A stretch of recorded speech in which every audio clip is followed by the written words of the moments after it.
Muraho nshuti bakunzi ba hamwe na Cecile English and Kinyarwanda TV.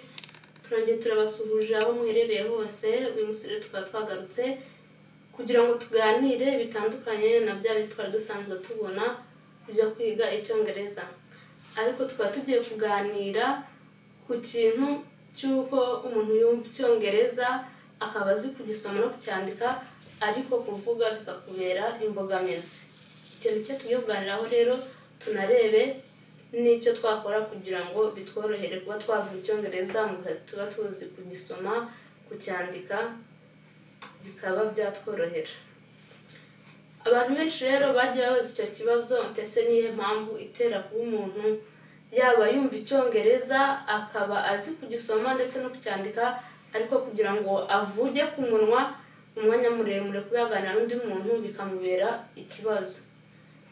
Rero ikintu cya mbere twavuga nuko inshuro nyinshi tureba amavideo kuri YouTube cyangwa se tugasoma ibitabo, tugasoma ibintu tuba twanditse mu makaye yacu, ariko ntitubivuge ku munwa. Tukabisoma gusa bikajya mu bwonko ariko ntibigarukira no ku munwa kugira ngo umunwa nawo umenyere kuba wabivuga. Ikintu cya mbere rero wakora nuko wajya uvuga umwanya muremure ungana n'umwanya ukoresha uri gusoma cya gitabo cyangwa uri kureba ya video kuri YouTube.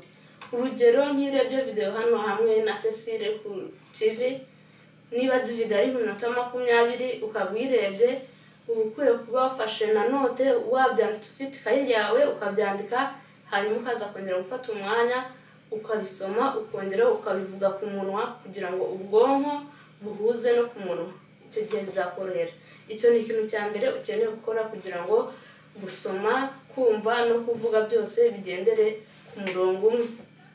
Niba warebye iyo video, ujye unafata umwanya usubire muri ya masomo wanditse mu kayi yawe, hanyuma uyavuge ku munwa. Urugero, ugafata niba ari nk'iyo video y'iminota 10 ukayafata ya magambo ukayasoma, hanyuma byamara kujya mu mutwe ukagenda ahantu wenyine, niba uri wenyine ukavuga cyane ijambo ukarisohora mu kanwa, ukivugisha wenyine, ukumva ko ijambo rivuye mu mutwe rikaza hano ku munwa.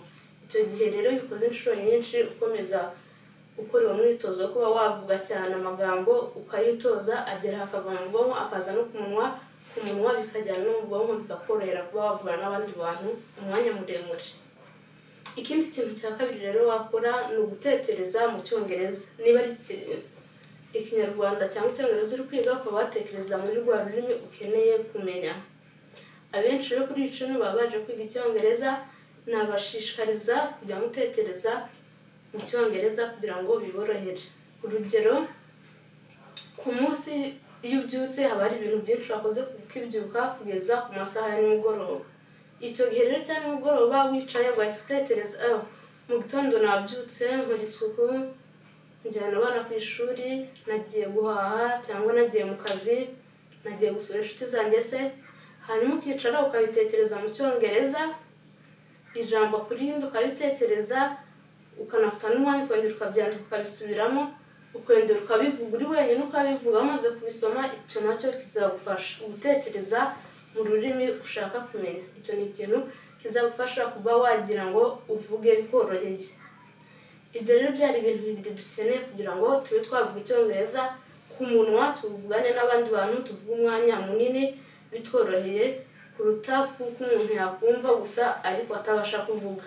Mukomeze rero mubisubiremo cyane, murebe amavideo atandukanye, mukore izo practice, iyo myitozo mwikore, muzatubwira uko byabafashije muri comment hasi. Hanyuma rero yo gutekereza mu cyongereza, ibyo uramutse ukora kuva ku munsi wa mu gitondo kugera mu masaha ya nimugoroba, ibyo bizagufasha cyane mu gihe wicaye ugatekereza, uvuga ati nakoze ibi n'ibi, umunsi wa mbere, umunsi wa kabiri ukabikora, umunsi wa gatatu. Ibyo bizagenda bigufasha cyane kuba watangira kugira akantu k'ubwoba kagenda kakuvamo ukabasha kuvuga. Kuvuga rero bizagufasha cyane. Urundi rugero nabahereza cyangwa ikindi kintu wakora, niba ufite umuntu w'inshuti yawe uri kwiga icyongereza cyangwa unakizi, gerageza umuhamagare kuri telefone, niba muri kuvugana muvugane mu rurimi rw'icyongereza umwanya muremure. Ibyo nabyo bizagenda bifasha ururimi rwawe kuba rwamenyera kuvuga urwo rurimi.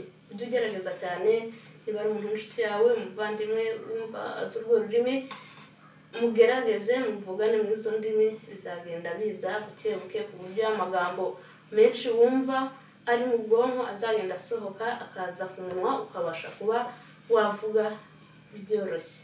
Ndabizi ntabwo biba byoroshye kuntangira, ariko bizagenda biza uko umuntu agiye akora imyitozo gake gake, bigenda biza ugasanga mu minsi mike uri kukivuga, ugasanga nta bwoba bukikuza ku rurimi ugiye kuvuga urwo rurimi rwawe rw'icyongereza cyangwa se urundi rurimi waba uri kwiga mu gihe runaka. Icya gatatu nanone wakora kugira ngo uvuge, wumve, umenye no gusoma no kwandika byose hamwe, ni uko wajya ukunda gusoma ibintu by'ibitabo, ibintu by'ibitangazamakuru nka za social media, nk'uko uri kuri Facebook ukaba wasoma, kuri za Instagram, ahantu hose mbese ukishyiramo ikintu cyo kuba wasoma cyane, ugakunda gusoma ibitabo.